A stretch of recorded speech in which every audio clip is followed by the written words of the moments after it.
My name is Robin Dunfield. I'm 32 years old. At our Thanksgiving table last October, my younger sister Ava stood up between the turkey and the pumpkin pie, put one hand on her stomach, and told both our families that she was carrying my husband's baby. Then she looked straight at me and said, "Troy just needed someone who actually wanted the same things. Some of us aren't built for the life he deserved." My mother reached for the gravy boat. My father started stacking plates like he'd already decided the evening was over and I was leaving first. I didn't cry. I didn't raise my voice. I picked up my phone and said, "Before I go, I'm going to forward everyone the email Troy sent me this morning." Ava crossed the room in 2 steps and knocked my phone out of my hand so hard it skidded under the sideboard. They thought that was the end of the night. They had no idea what I'd already saved, or how many years of their quiet choices were about to land on them all at once. If you've ever been publicly discarded by the people who were supposed to have your back, drop a comment and tell me what city and what time you're listening from. I read every single one. And if you want to know what was already in that email, stay with me. To understand what was in it, I have to take you back. Not to that Thanksgiving. To the years before it, when I still believed that being dependable meant being loved. I grew up outside Hamilton, Ontario, in a tan brick semi that always smelled like sawdust, because my father's truck was always parked in the driveway with flooring samples rattling in the back. Harold Dunfield built his renovation company, Dunfield Flooring, with 15 years of job site mornings and word-of-mouth referrals in 3 counties. He is 64 now. He believes, deeply and without apology, that whatever a family builds belongs to the people who carry the name. I used to think that was just what tradespeople said. I understand it differently now. I work as a law clerk at a real estate firm in Burlington. I process property transfers, search title, flag, encumbrances. I know every form the Ontario Land Registry requires. I know what a fraudulent transfer's deed of land looks like, because I've been trained to catch them. I want you to understand that about me before any of this gets ugly, because the first thing people say when they hear this story is, "How did you miss it?" And the answer is the same answer it always is. You don't audit the people you love. That was the specific flaw they were counting on. I met Troy Rennick at a charity auction in 2018. He ran a small residential renovation firm. We married in 2020, just before everything shut down, in a backyard ceremony with 12 people, and a neighbor officiating over Zoom because the original officiant couldn't come. He was easy in a room. I was the one who read the fine print. I thought that made us a good team. I've had a year now to understand that the thing that made me useful in a marriage was the same thing that made me useful to a race. During the COVID shutdowns, Dunfield Flooring nearly went under. A builder's contract collapsed. Supply costs tripled. My father sat at his kitchen table in April 2020, looking older than I'd ever seen him, and I transferred $75,000 from my savings into the business account. I kept the wire confirmation, because that's the kind of person I am. "We'll make it official when things settle," he told me. He used the word partnership. He meant a real stake, 20%, something on paper. Things settled, the promise didn't. My sister Ava is 29 and has never once been asked to be capable in a crisis. When she ran up debt in her mid-20s, someone covered it. When she needed a car, someone found one. She came to work at Dunfield doing Instagram content, photos of finished kitchen floors, reels of tile laying, and everyone treated it like a second business launch. Troy started helping with the books around the same time. Bidding, job costing. My father loved him for it. He'd clap Troy on the shoulder at Sunday dinners and say, "This one gets it." He called me our paperwork person. I told myself it was affection, just clumsy. I was good at telling myself things. There is a name in my family that nobody says out loud. My father's younger sister, Rosemary. She left, or was made to leave, about 20 years ago, and I was never told why. Children learn fast which questions make adults go quiet. I learned to stop asking. I would come back to that silence later. The person who saw what was coming was my grandmother. Everyone called her Gran Edna. She was Harold's mother, and she was the only person in that family who ever looked at me like I was a whole person and not just a function. She had a cottage on Balsam Lake in the Kawarthas, 2 bedrooms, a screen porch that faced the water, a dock my grandfather had built from pressure-treated lumber in 1987. She and I had spent every August there together for 20 years, gardening, swimming, playing Scrabble past midnight. In the winter of 2023, she started fading, and I was the one who drove up every couple of weeks with food she'd barely touch and audiobooks she'd listen to in half-hour stretches.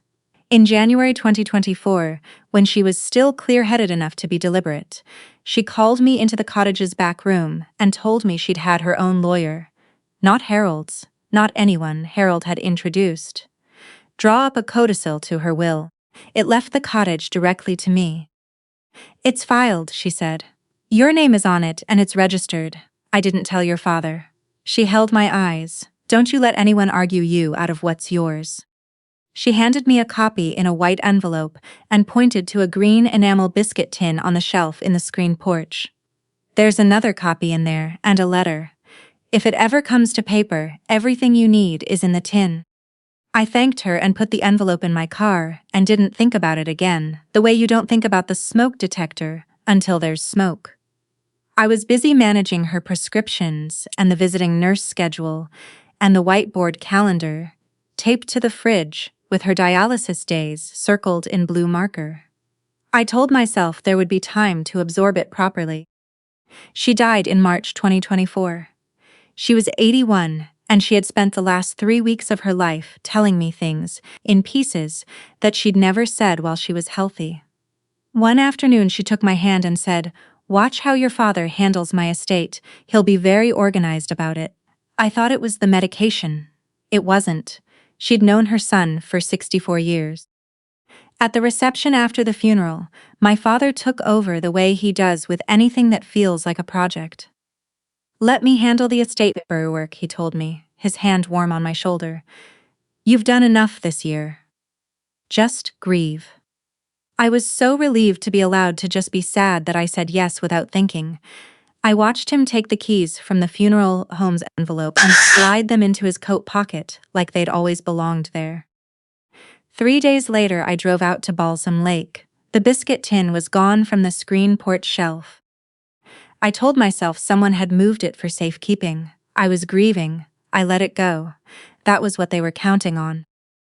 The email arrived at 7:51 on the morning of Thanksgiving. It came from Troy's phone, but it wasn't for me. Ava's name sits directly above mine in his contacts. Alphabetical order, the way phones sort things. He'd meant to forward a thread to her and tapped one name too high. I glanced at it that morning, the way you glance at anything from your spouse, and assumed it was something about timing for the dinner. I didn't read it properly until I was sitting in the car in my parents' driveway that evening, a few minutes before going inside. Something made me open it then, a feeling I couldn't name, the kind that arrives before you consciously understand why. The chain was long, but the message at the top, the one Troy had just written to send to Ava, said this: "She hasn't opened the estate consent yet, so we're still clear. Once she signs the share dilution form and the cottage quitclaim, Dad's covered. Don't say anything tonight until he brings it up. He wants to manage the room first. Trust the plan. Love you." I sat in the car for a long time. Then I went inside and ate turkey and listened to my father tell a story about a job site in Ancaster, and I smiled when I was supposed to smile, and I didn't say a word about any of it. I drove home alone after dinner. The next morning, before I did anything else, I forwarded the email to my personal account, my work account, and to Trish, my best friend since university, with the subject line, "Save this. Don't reply yet." Then I drove to Balsam Lake. There was a contractor's van in the laneway and a dumpster at the edge of the lawn. 2 men were carrying out the built-in shelving units from the screen porch, the ones Gran Edna's husband had made by hand. I got out. A man in a high-vis vest looked up. "You looking for the owners? Young couple, Ava and Troy, I think." I told him I was Edna Dunfield's granddaughter. He softened the way decent people do around grief. Sorry for your loss, nice old place. They want to open it up, modernize the layout. When did they hire you? I asked. He checked his phone, signed the quote in July 15th, been waiting on materials. July, 4 months before Ava stood up at the Thanksgiving table and acted like any of it was news. I thanked him and walked back to my car and sat there with my hands in my lap. I didn't feel rage. I felt the cold, clean clarity I get at work when a title search turns up a discrepancy, when a number stops adding up. Whatever this was, it had to be on paper somewhere, and paper, unlike people, cannot look you in the eye and lie. I drove home and opened my laptop and did the most boring, most powerful thing I know how to do. I searched the Ontario Land Registry. Terranet is public. Anyone can search a property address. I typed in the Balsam Lake address and waited. 2 registered instruments came back. The first was Gran Edna's codicil direction, filed in April 2024, 1 month after her death, as part of the estate administration. My name, her signature, witnessed by her own lawyer, and one other person, dated January 2024, before she lost clarity. I stared at it and felt my throat tighten. She had actually done it. It was there. It was law. Whatever else I found that afternoon, that fact was a floor beneath me, and after months of standing on ground that kept moving, I nearly cried at the sight of something solid. The second instrument was a transfer deed of land, registered in June 2024. The transferee was Ava. The supporting estate direction document filed alongside it bore Gran Edna's name as grantor, signed according to the date on the document, in May 2024. My grandmother died in March. I printed both. I laid them side by side on my kitchen table, and then I did something I do on every complicated file at work. I made myself read slowly, like a stranger, not like someone who already knew the answer. The signature on the May document did not look right. Gran Edna's real signature was on birthday cards I'd kept in a kitchen drawer for 15 years. I knew it the way you know a voice. This one was close, but the pen pressure was wrong where hers was always certain. I looked at the Commissioner of Oaths line, Christine Kwan. I stopped. I knew that name. Christine Kwan had been a commissioner at a law firm in Oakville for years. She'd retired in 2022 and moved to Victoria to be near her daughter. I knew this because the retirement card had sat on the kitchen counter at my own office for a week. I found her number through the Law Society's old directory and called it. She answered on the 3rd ring. When I explained what I'd found, the silence was very long. And then she said, "Robin, I was in Victoria that entire month. I was at my granddaughter's birthday party the weekend you're describing. I haven't notarized anything in 2 years. I surrendered my stamp when I retired." She said she would send me a statutory declaration, witnessed by a BC notary, confirming her location and the surrender of her commission. It arrived within 48 hours. She said she intended to report it to the Law Society herself. Someone had forged a retired commissioner's name on a document purporting to have been signed by a dead woman. I did not call my father. I did not call Troy. I went to bed, lay there without sleeping, and made myself wait, because the only advantage I had was that they didn't know I was looking. The person who had kept the books at Dunfield Flooring for 26 years was a man named Frank Arsenault. He was 63, careful and deeply uncomfortable whenever numbers were asked to mean something they didn't. When I called him and asked about the shareholder records, there was a pause and then he said, "I'm not sure that's a conversation I should be having." That was information. I texted him one line, "I'm not trying to put you in the middle. If I'm wrong about all of this, tell me I'm wrong." He called back that evening and asked to meet somewhere that wasn't the shop. We sat in a Tim Hortons 2 towns over. He kept turning his coffee cup. He said he'd spent 26 years keeping clean books, and that for the past 18 months he'd been told to record things he knew weren't true. He slid a folder across the table without quite letting go of it. Inside was a shareholder amendment dated November 3rd, 6 weeks before Thanksgiving, reducing my ownership stake to 0 and adding Troy and Ava as equal shareholders with Harold. It required my signature to be valid. My signature was not on it. The amendment had been filed with the company's lawyer anyway. There was also a line in the ledger from September 2020. COVID bridge loan from R. Dunfield. Repaid in full. The amount was $75,000. I pulled up my bank statements on my phone. There was no repayment in September 2020. There was no corresponding deposit in any account I held, ever. Someone had changed the word. Loan repaid, it wasn't. And there were 8 monthly transfers across the past year, totaling just over $50,000, approved with the initials TJR, Troy James Rennick. Each one labeled marketing consulting. Each one going to an account registered to Ava Dunfield. I looked at those initials for a long time. It would have been easy and satisfying to stop there and make Troy the villain, but I'd been aiming at the loudest person in the room. The loudest person is almost never the one running it. Troy approved the money. Troy didn't own the company. Troy didn't have the standing to walk a fraudulent transfer into the land registry and have the clerk nod along. Troy was the hand. Somebody had told the hand what to sign. Frank watched me arrive at it. "The books don't ask questions," he said quietly. "Someone up the chain did. Ask me who." I drove home with the whole architecture of it standing up in my mind, and I still had one piece I hadn't decoded. Who built this? It wasn't Ava. Ava couldn't read a balance sheet. Whoever engineered it understood shareholder structures, estate administration, how to move money through a company and call it something else, and which documents needed which signatures.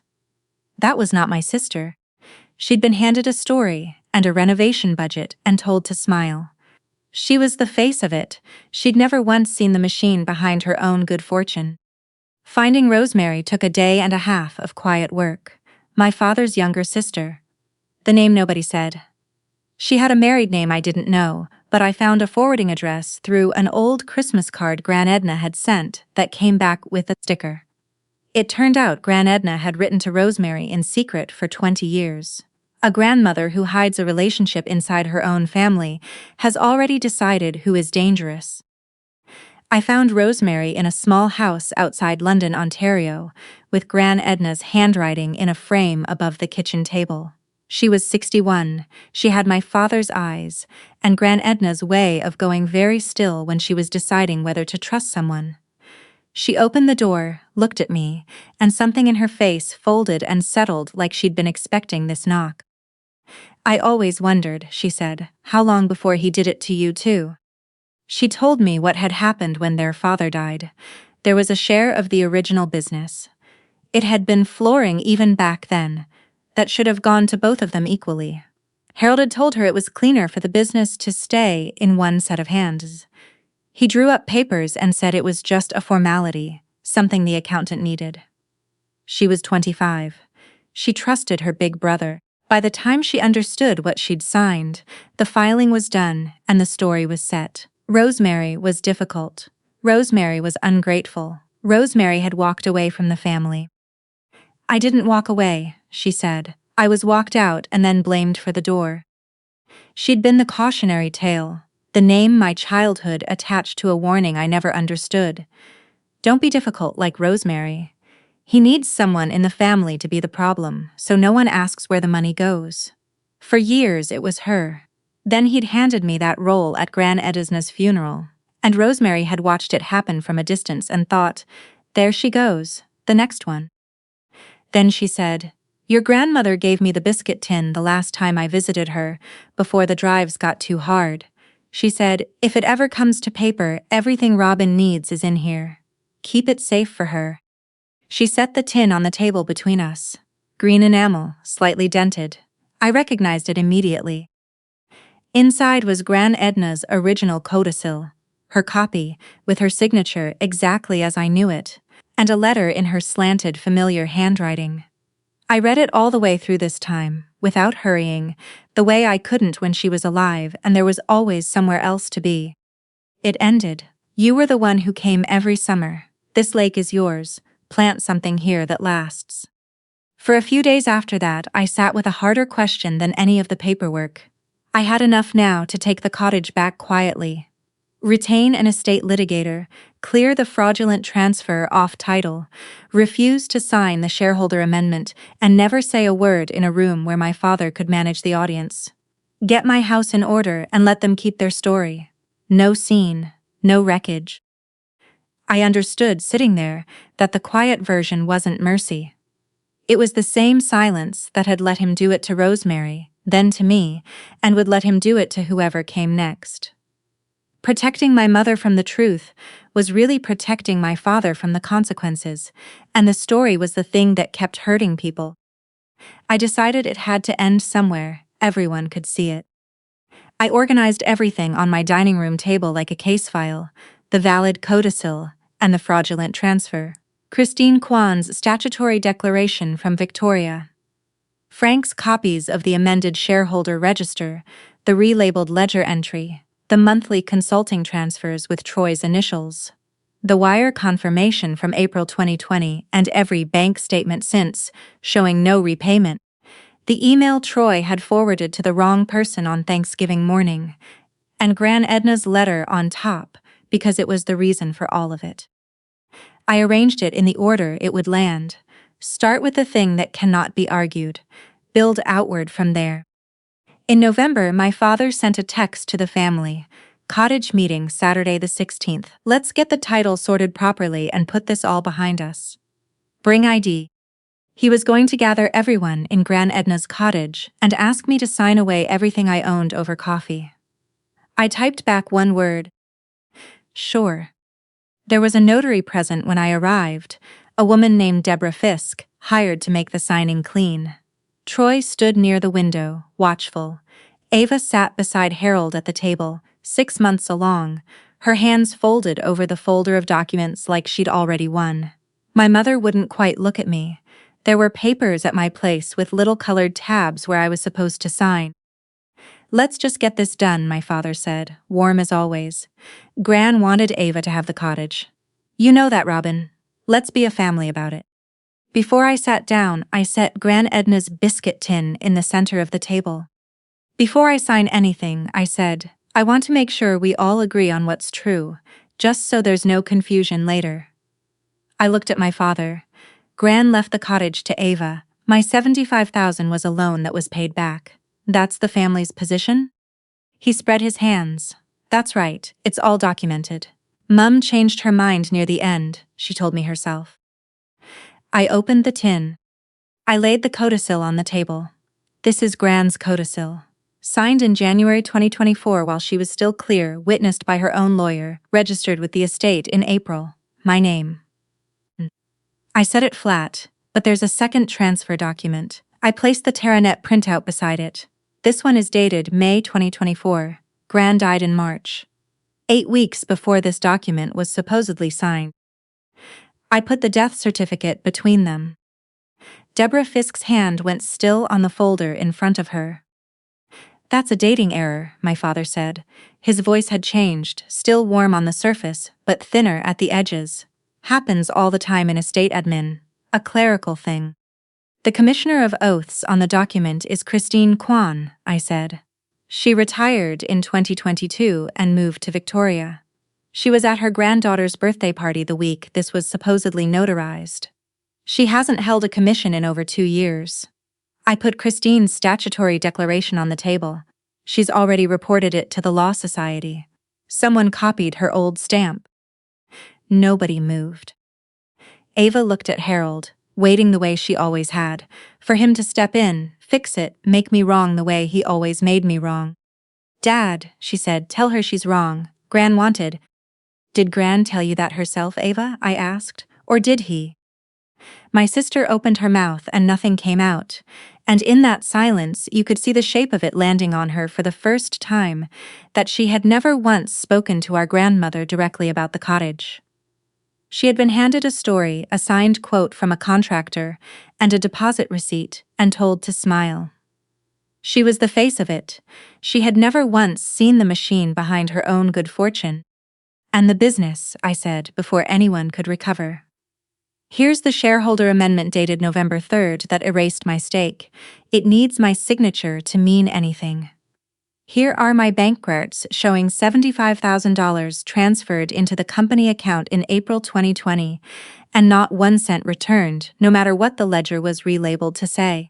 And here are 8 monthly transfers, totaling over $50,000, approved by my husband, going to my sister, called marketing consulting. I set Frank's documents down one at a time. Round numbers, regular intervals. In my line of work, that's a confession. I put Troy's email on the table last. This is what he forwarded to me by mistake on Thanksgiving morning instead of to Ava. I read it aloud. The room went very quiet. Troy was staring at the table. I had never once, in 7 years of marriage, seen him without something to say. It was my mother who broke the silence.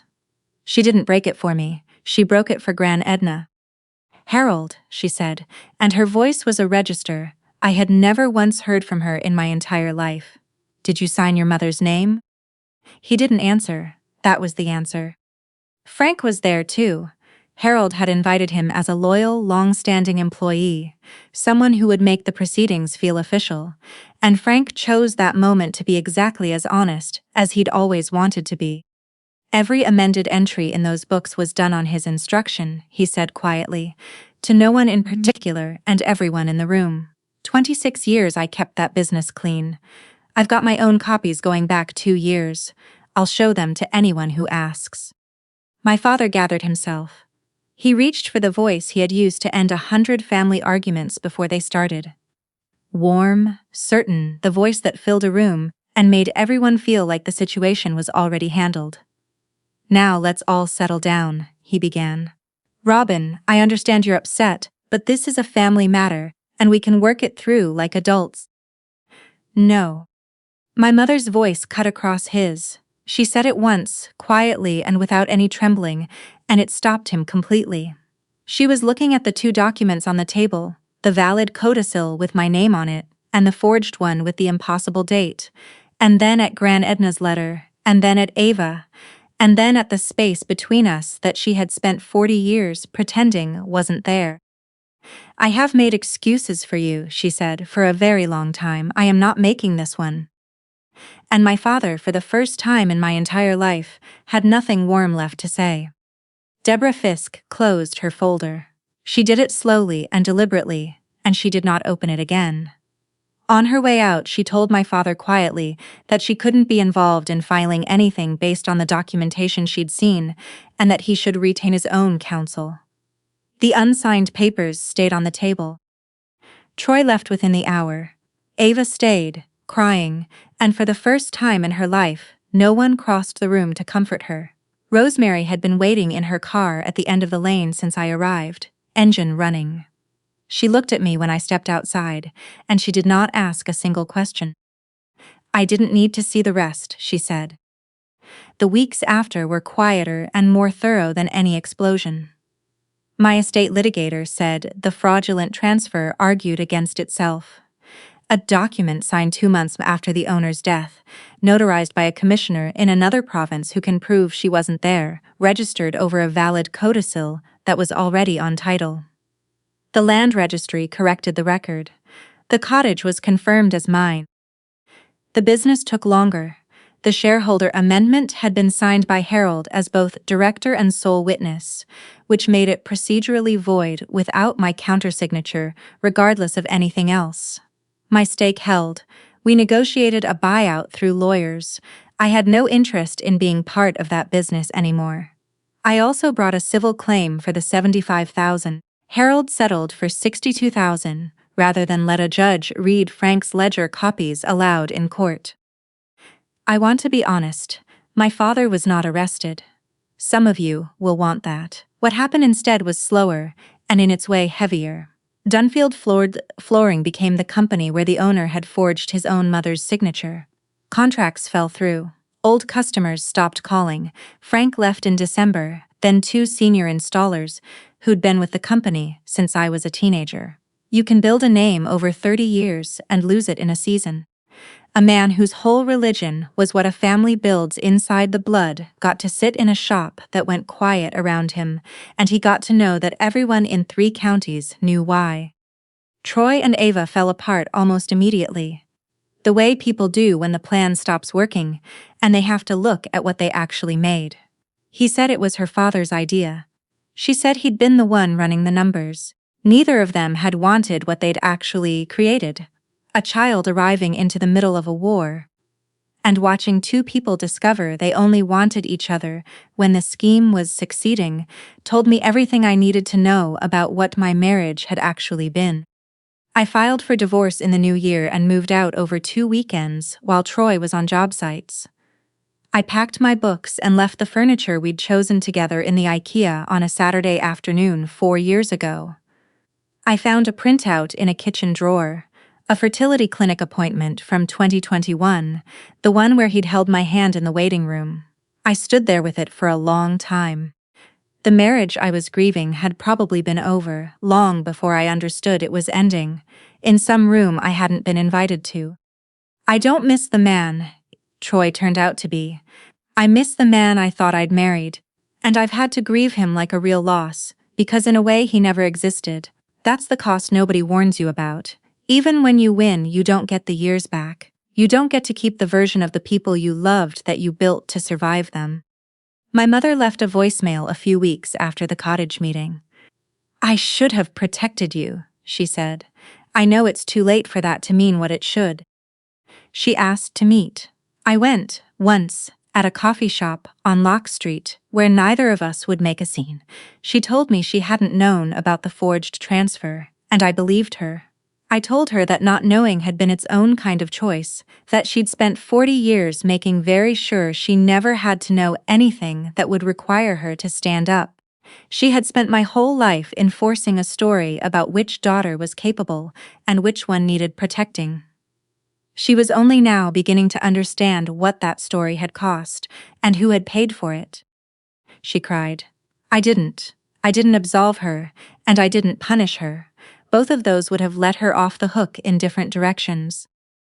You can be sorry, I told her. I can still take my time. Both are allowed. She called again the following week.